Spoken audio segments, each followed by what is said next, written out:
حضرت شیخ عبدالقادر جیلانی رحمۃ اللہ علیہ فرمایا کرتے تھے کہ 15 شعبان کی رات فرشتوں کے لیے عید کی رات ہوتی ہے، جیسے ہمارے لیے عید الفطر اور عید الاضحیٰ ہے نا، 15 شعبان کی رات فرشتوں کے لیے عید کی رات ہے۔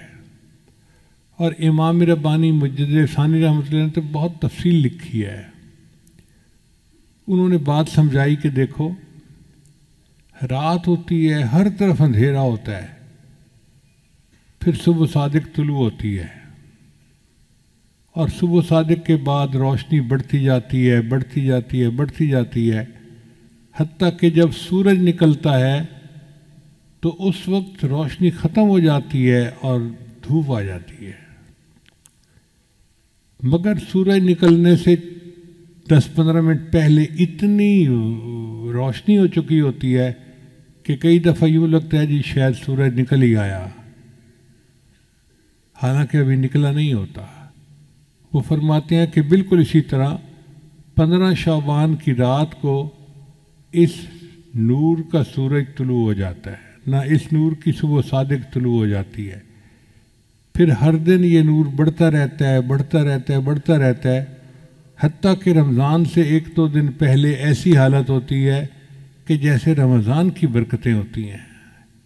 اس لیے نبی علیہ السلام شعبان میں کثرت سے روزہ رکھتے تھے۔ صلاۃ و تسبیح کا پڑھنا عبادت ہے، اور کل کے دن کا روزہ رکھنا بھی سنت ہے۔ بیہقی شریف کی روایت ہے، نسائی میں بھی اس کا تذکرہ ہے کہ شعبان کا مہینہ رجب اور رمضان کے درمیان ہے، جس کی فضیلت سے لوگ بے خبر ہیں۔ اس مہینہ میں بندوں کے اعمال پیش کیے جاتے ہیں۔ میرا دل چاہتا ہے کہ میرا عمل ایسی حالت میں پیش کیے جائیں کہ میرا روزہ ہو، یعنی نبی علیہ السلام نے فرمایا کہ میرے عمل اللہ کے سامنے اس حال میں پیش ہوں کہ میں روزہ دار، یعنی 15 شعبان کا روزہ سنت ہے، حدیث سے ثابت ہے۔ اس لیے نبی جب رجب کا چاند دیکھ لیتے تو یہ تھے اللہم بارک لنا فی رجب و شعبان و بلغنا رمضان۔ حضرت علی عنہ روایت کرتے ہیں کہ 15 شعبان کو رات کا قیام کرو، دن کو روزہ رکھو، چونکہ اس رات میں غروب آفتاب کے بعد ہی اللہ تعالیٰ آسمان دنیا پر جلوہ افروز ہو جاتے ہیں، اور اعلان کرنے والا اعلان کرتا ہے کوئی مغفرت چاہنے والا کہ اس کی مغفرت کی جائے، ہے کوئی رزق کو طلب کرنے والا کہ اس کو رزق دوں، ہے کوئی مصیبت زدہ کہ میں اس کی مصیبت کو دور کر دوں، ہے کوئی حاجت طلب کرنے والا کہ میں اس کی حاجت روائی کروں۔ اب آپ اندازہ لگائیے کہ آج کی رات میں اللہ رب العزت اعلان فرماتے ہیں، ہے کوئی مصیبت زدہ جس کی مصیبت میں دور کروں، ہے کوئی حاجت والا جس کی حاجت کو میں پورا کر دوں۔ جب اللہ تعالیٰ خود پوچھ رہے ہیں تو پھر اس رات میں ہمیں اللہ کے سامنے آہوزاری کرنی چاہیے کہ اللہ ہماری مصیبتوں کو دور کر دیجئے، پریشانیوں کو دور کر دیجئے۔ ابن ماجہ کی روایت ہے کہ نبی علیہ السلام کے بارے میں سیدہ صدیقہ لنا فرماتی ہیں، میں نے ایک رات نبی علیہ السلام کو بستر پر نہ پایا۔ بندہ سویا ہوا ہوتا ہے نا تو آنکھ کھلتی ہے، تو میں نے دیکھا کہ نبی علیہ السلام بستر پہ نہیں تھے، تو میں باہر نکلی، بھئی خیریت تو ہے پتہ کروں۔ وہ فرماتی ہیں میں نے دیکھا کہ نبی علیہ السلام جنت بقیع کے اندر تھے۔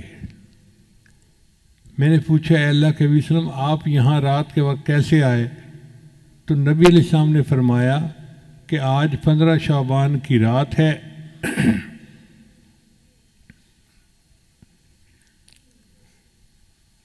اس رات میں اللہ آسمان دنیا پر تشریف لاتے ہیں اور بنی کلب کی بکریوں کے بالوں سے زیادہ لوگوں کی مغفرت فرماتے ہیں۔ بنی کلب ایک قبیلہ تھا مدینہ میں جو بکریاں پالنے میں مشہور تھا، ہر گھر والوں کے پاس بکریاں ہوتی تھیں۔ اب آپ اندازہ لگائیں کتنی بکریاں ہوگی، اگر 200-400 بکریاں ایک گھر کے پاس ہوں تو پھر کتنے لوگ ہوں گے، ہزاروں بکریاں۔ بعض حدیث میں آتا ہے کہ قبیلے کے پاس اتنی بکریاں تھیں کہ جب سب بکریاں نکالتے تھے تو 2 پہاڑوں کے درمیان کی پوری وادی بکری بھر جاتی تھی۔ اب 2 پہاڑوں کے وادی بکریوں سے بھر جاتی تھی تو کتنی تعداد ہوگی؟ پھر بکری کے جسم پہ کتنے بال ہوتے ہیں اس پر بھی غور کریں۔ ہمیں تو اندازہ نہیں ہے۔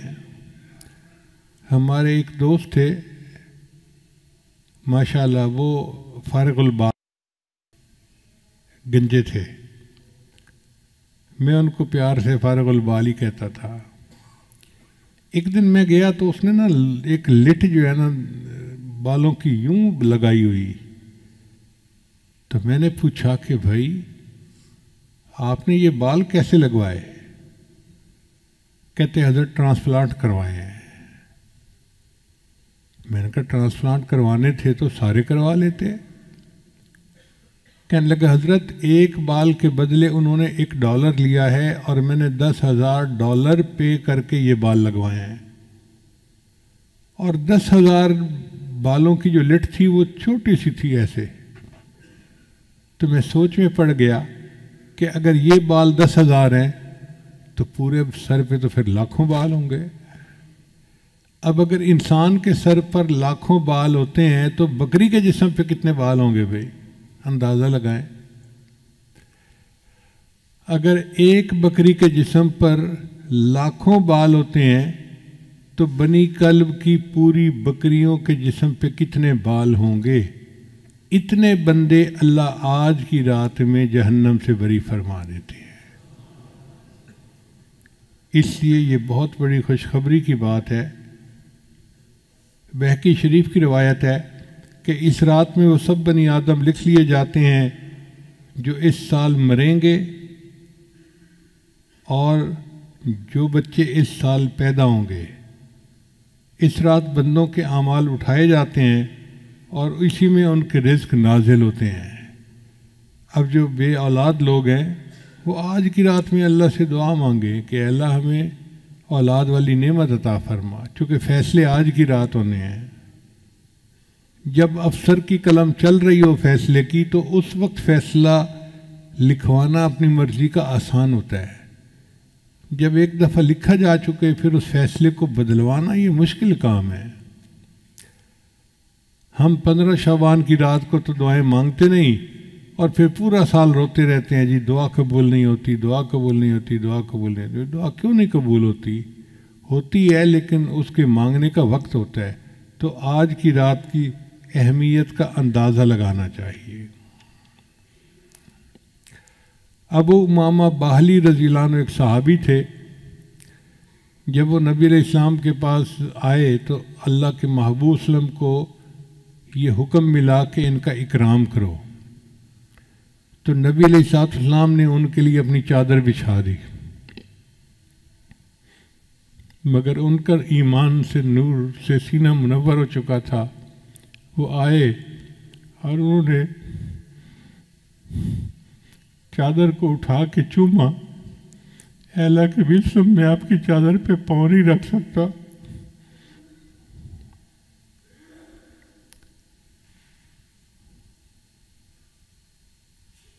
وہ روایت کرتے ہیں کہ نبی علیہ السلام نے ارشاد فرمایا من صام یوم من شعبان، جس نے شعبان کے دن کا روزہ رکھا یعنی 15 شعبان مراد ہے، فتحت لہ ابواب الجنان، اللہ اس کے لیے جنت کے دروازے کھول دیتے ہیں، وغلقت علیہ ابواب النیران، اور اس پر جہنم کے دروازوں کو بند کر دیتے ہیں۔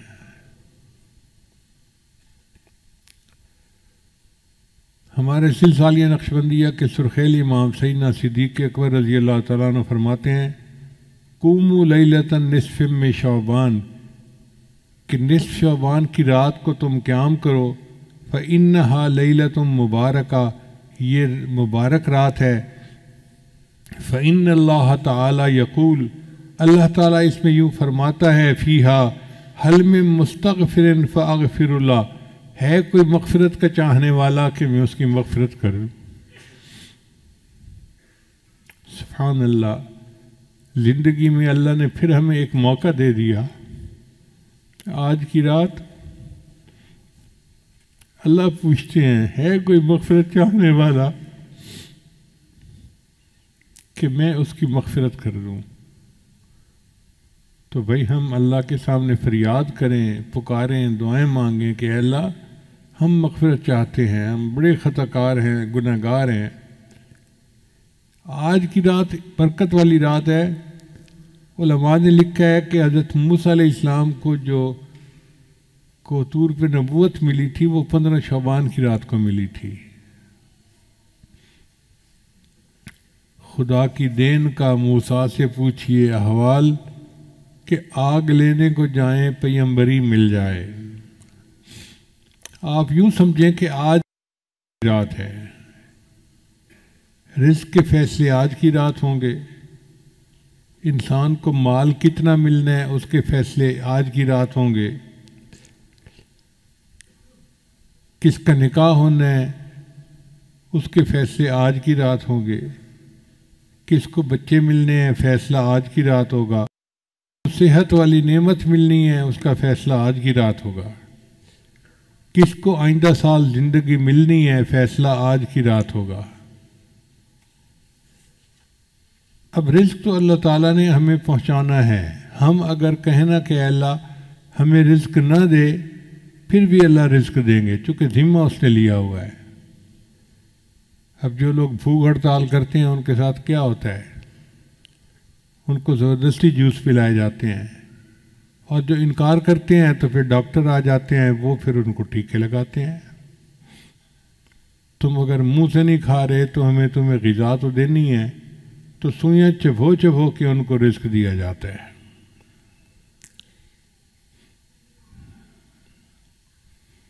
ہماری مرادیں پوری ہو سکتی ہیں. بہت آسان طریقہ ہے کہ ہم اللہ کی مان کر چلیں. ایک اصول یاد رکھیں کہ ایک ہے ایمانی زندگی اور ایک ہے نفسانی زندگی. ایمانی زندگی گزاریں گے تو ہم امام عالم بنیں گے، اور نفسانی زندگی گزاریں گے تو ہم غلام عالم بنیں گے. آج کل کے حالات پہ نظر کر لیجئے، آج کل جتنے مسلمان ہیں سب غلام عالم بنے ہوئے ہیں.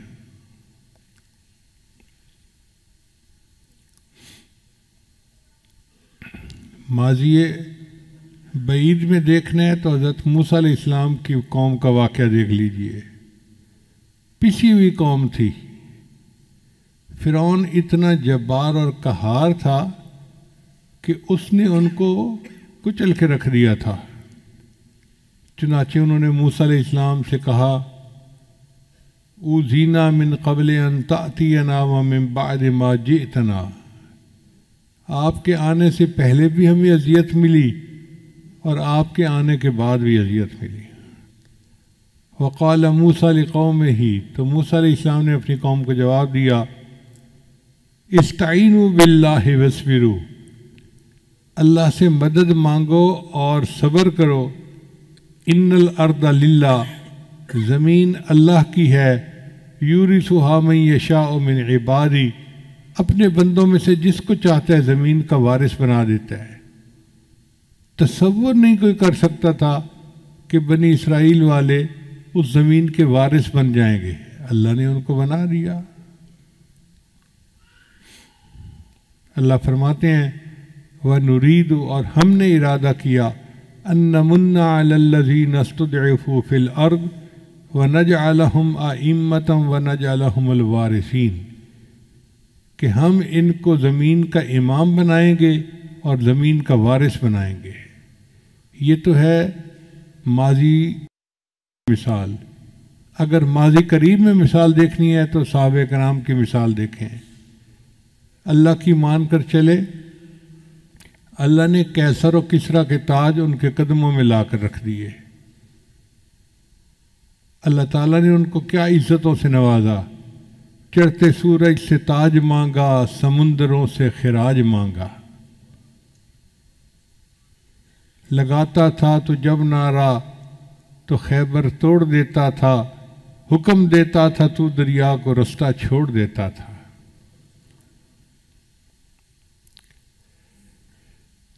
نبی آتے رہے امام آئے، وہ دنیا میں خدا کا آخری لے کر پیام آئے، جھکانے آئے بندوں کی جبیں اللہ کے در پر، سکھانے آدمی کو آدمی کا احترام آئے۔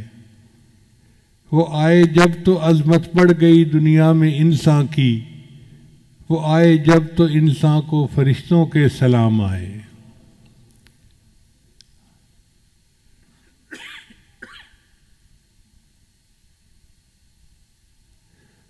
وہ ہیں بے شک بشر لیکن تشہد میں اذانوں میں، جہاں دیکھو خدا کے نام کے بعد ان کا نام آئے۔ خدا شاہد یہ ان کے فیض صحبت کا نتیجہ تھا، شہنشاہ گر پڑے قدموں میں جب ان کے غلام آئے۔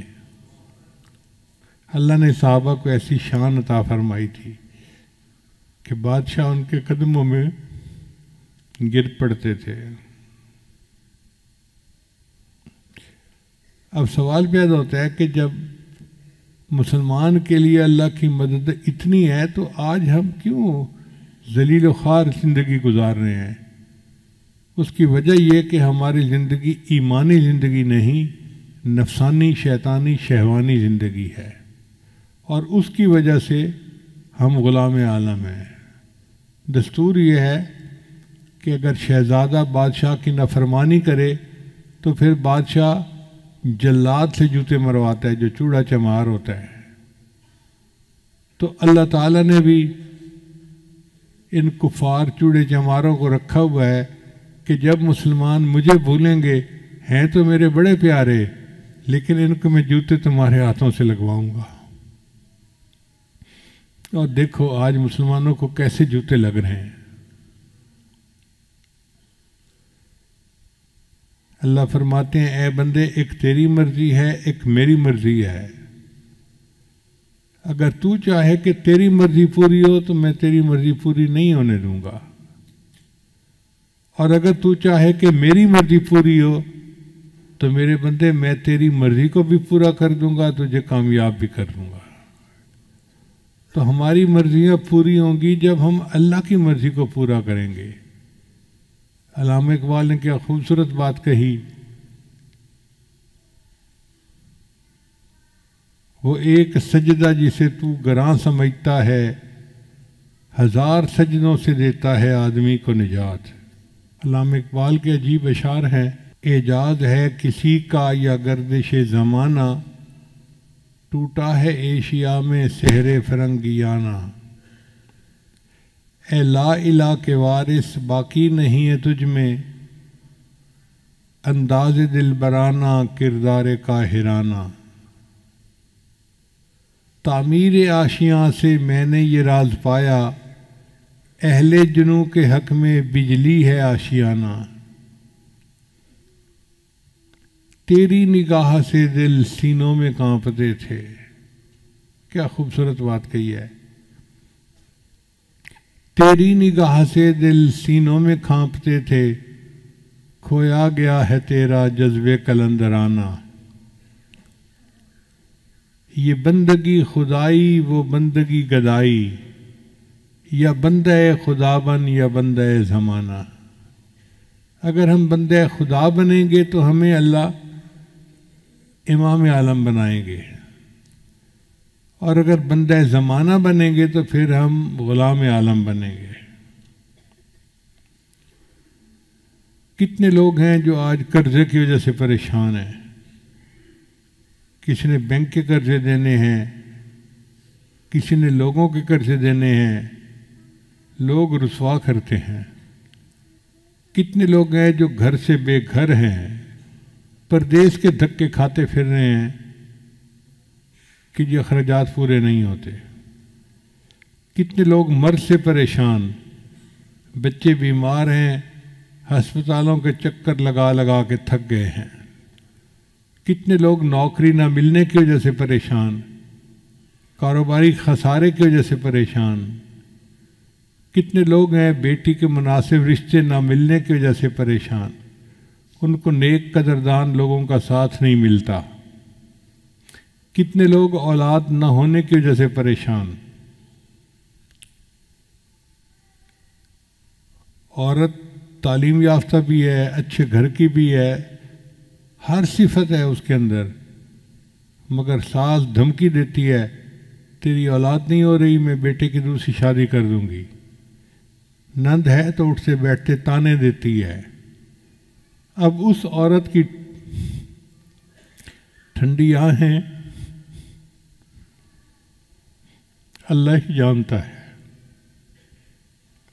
کتنے لوگ ہیں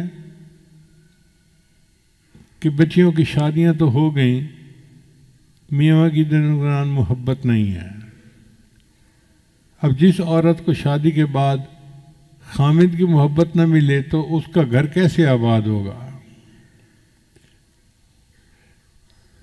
ان سب کا علاج کیا ہے کہ ہم آج کی رات میں اللہ رب العزت سے سچی توبہ کریں اور خوب دعا مانگیں کہ اللہ ہماری ان پریشانیوں کو دور کر دیجیے۔ یہ پکی بات ہے، جو چاہیں اللہ چاہیں گے وہ ہوگا، جو نہیں چاہیں گے وہ نہیں ہوگا، چاہے ہم جو مرضی لگا لیں۔ جو اللہ تعالیٰ بنی اسرائیل کو من و سلوہ کھلا سکتا ہے، کیا امت محمدیہ کو دال روٹی نہیں دے سکتا؟ جو پروردگار بی بی مریم کو بے موسم کے پھل کھلا سکتا ہے،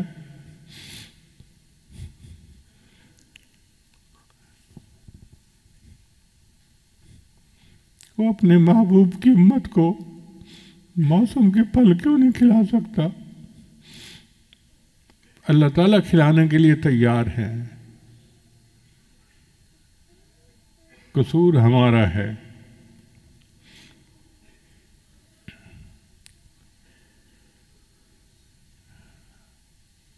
کہتے ہیں کہ پرائی بکری کو کوئی گھاس نہیں ڈالتا، ہم اللہ کے ہیں۔ اب ہم دوسروں کے دروازے پہ جائیں گے تو ہمیں دھکے ہی ملیں گے۔ ہمارا دروازہ اللہ کا دروازہ ہے، ہمیں چاہیے کہ ہم اس کے اوپر جھکیں۔ امت اس وقت پریشان ہے، صرف ہمارے ملک کے لوگ نہیں، پوری امت پریشان ہے، اور ہم اللہ سے دعا مانگتے ہیں کہ اے اللہ آپ امت کے اوپر ترس کھا لیجئے۔ آہ جاتی ہے اثر کو کھینچ لانے کے لیے، بادلو ہٹ جاؤ دے دو راہ جانے کے لیے۔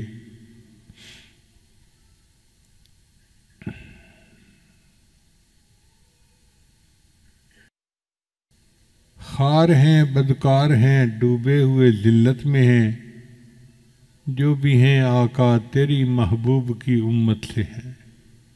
ہم جیسے بھی ہیں تو امتی نبی علیہ السلام کے نا۔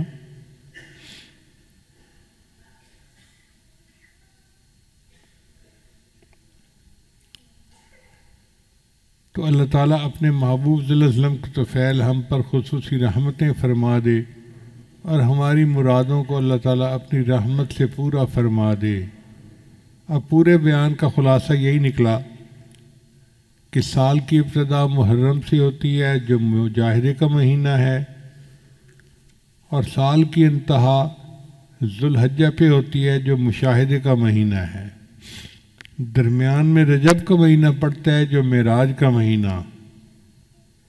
پہلی ششماہی کو اللہ تعالیٰ نے ربیع الاول سے زینت بخشی، اور نبی علیہ السلام رحمۃ للعالمین دنیا میں تشریف لائے، اور دوسری ششماہی کو اللہ نے شہر الغمسہ غفران سے زینت بخشی، اور رمضان کا مہینہ آنے والا ہے۔ آپ یوں سمجھے کہ آج کی رات طلوع صبح صادق ہو گئی، اب رمضان کی پہلی کو طلوع سورج ہوگا، اور پھر نور کا ایک مہینہ اپنی پوری رحمت کے ساتھ آئے گا۔ اللہ تعالی ہمیں اس مہینہ کے لیے تیاری کرنے کی توفیق عطا فرمائے۔ یہ تیاری کوئی ورزش کرنے کا نام نہیں ہے، بلکہ ہم اپنی زندگی سے گناہوں کو ختم کریں اور اللہ تعالیٰ کو منانے کے لیے پوری کمر کس لیں، ہمت کر لیں۔ خدا ان کی مدد کرتا ہے جو اپنی مدد آپ کرتے ہیں۔ لہذا دعا ہے کہ اللہ تعالیٰ آج کی رات میں ہم سب مسکینوں کی بخشش فرمائے اور ہماری جتنی بھی مرادیں ہیں اللہ اپنی رحمت سے پورا فرمائے۔ وآخر دعوانا ان الحمد للہ رب العالمین۔